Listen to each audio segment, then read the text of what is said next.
Yo, Yo, dude. What what's the up? what the hell? Let's riff. Let's go. We're going right now. We're rolling. Let's riff. What'd you think when you saw it? Oh man, like I said, I just didn't. I don't see how you validate it, man. I don't. I don't see how you can make that call. I mean, they have the right to make it. The organization has the right to make that call, but I don't see the purpose in it. I don't see who they got next in line that's going to make Oklahoma City better.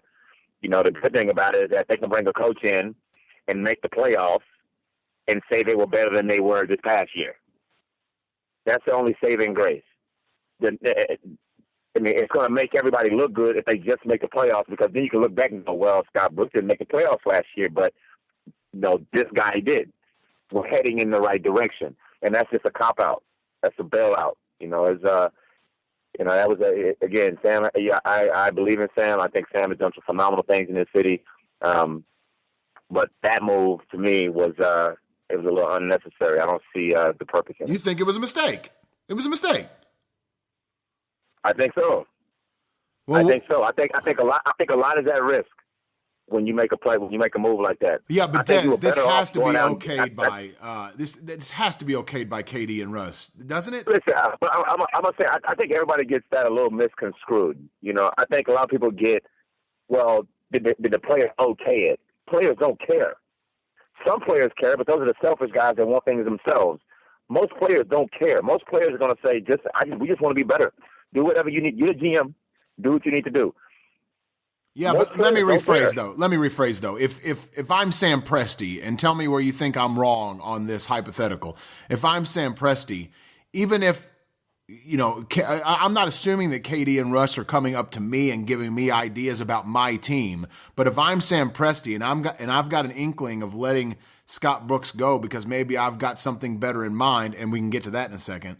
But if I think I've got something better in mind, I might have to at least run it by them, right? And Yeah, my point is, KD and Russ didn't say, "Screw you, man. You better keep Scott." Is what I'm guessing. I'll say this. I'll be willing to bet. Now, I'm not in those offices. I'm not on the phone. I'm not in those conversations. That the decision was made, and players, but they definitely need to tell. They went to the guys and just said, fellas, we feel like we need to get better. We feel like we're going to make some personnel changes. I'm sure some of it went along like that. Started out that way. We're going to make some personnel changes that's going to allow you guys more flexibility and freedom. It's going to make us better defensively, blah, blah, blah, blah, blah. And then we just feel like, even with Scott's been great. We've done some great things with Scott, and we appreciate everything Scott's done, and Scott's going to do great things.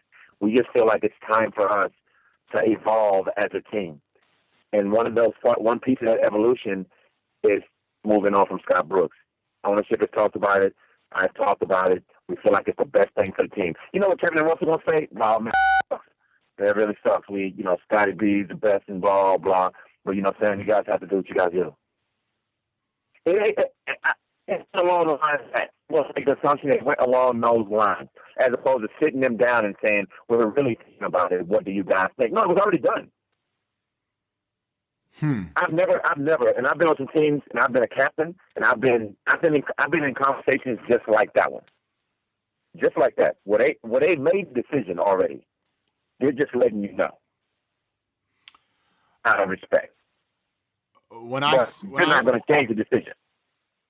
When I say Billy Donovan, what do you think? That's ridiculous. Billy Donovan, Kevin Ollie, it's ridiculous. 1 year to make it happen. One. And I'll say this again. Kevin Durant leaves Oklahoma City. Watch the ripple effect. They got 1 year to make it happen.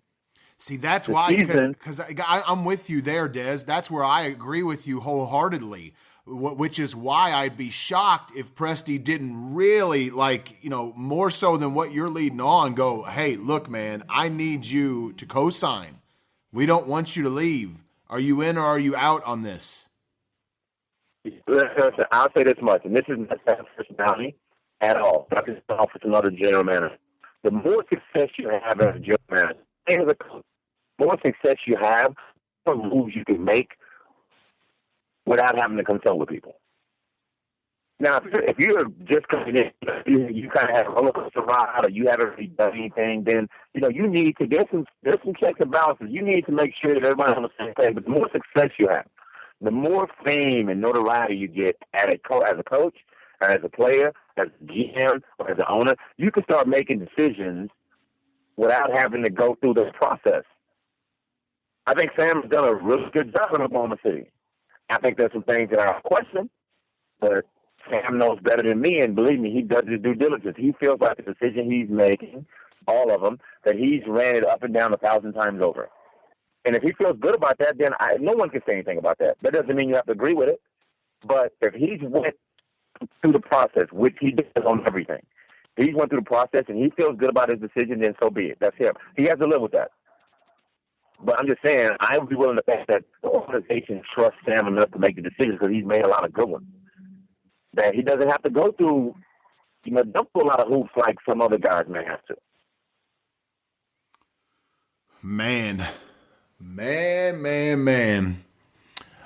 Yeah, you are right. I never thought about it, but that bar has been pushed down as low as it's ever been thanks to these injuries. And now all a new coach has to do to get over it is make the playoffs. But I just wonder, man, is that going to be enough? Is that going to be enough for people to sign, for KD, for Russ to sign, to re-sign? It's a huge, and apparently I'm reading stuff as we're talking, like I'm watching my Twitter feed go as we're talking, and it sounds like, Sam talked to none of the players on this. I'm reading something from Sam Amick right now from USA Today saying he didn't. As I said, sometimes when you get to a certain point, now listen, when the ownership, and I'm not speculating on what ownership is.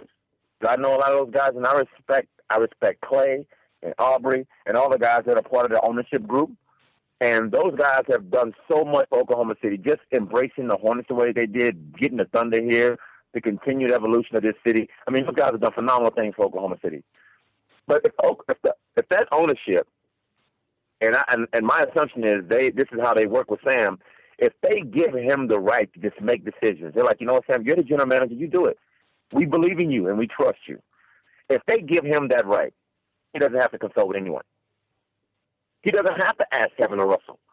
He can just go to ownership and say, this is why I feel like it's a good move. This is why. Now, here's the question for me. One, do they go out and they go after somebody like Billy Donovan? Do they go out and they go after somebody like Kevin Ollie? Because that's a commitment. And they only got 1 year from Kevin. Or do they promote Rex, who all the players like? And it's still the same wheelhouse. And most of the say, do they promote Rex for 1 season and make him prove himself? Ooh, okay.